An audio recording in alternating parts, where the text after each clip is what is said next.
Rodrigo encounters a starving pig. He spent his last money to buy the dinner. The old woman thought that his kindness gives him a magical violin. She tells Rodrigo that anyone who wears the pig will be forced to die. Habang lumalakad si Rodrigo, galing sa ahang store, nakakita siya ng isang magandang babaeng kulubis na bulagay. Mag-isirang pinangisa ito galing sa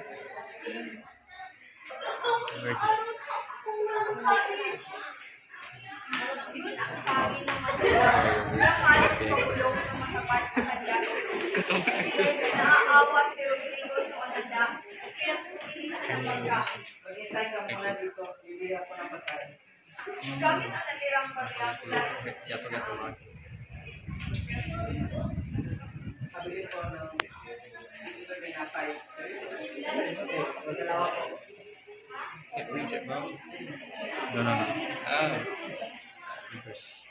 Okay? No. No, nigger. No.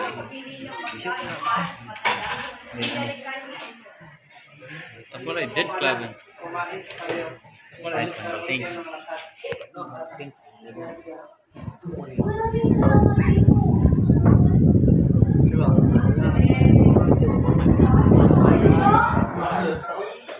Natuwa ang matanda sa sabi ng binata.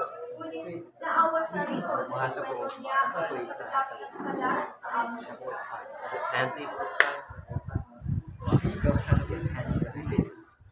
Pagkatapos ng pagkakalat, may inabot ang matanda sa Rodrigo.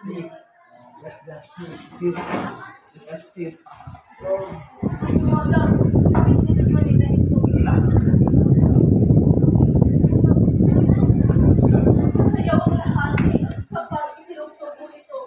Bumalik ka kay Ahab at isingilin mo ang nararapat para sa iyo.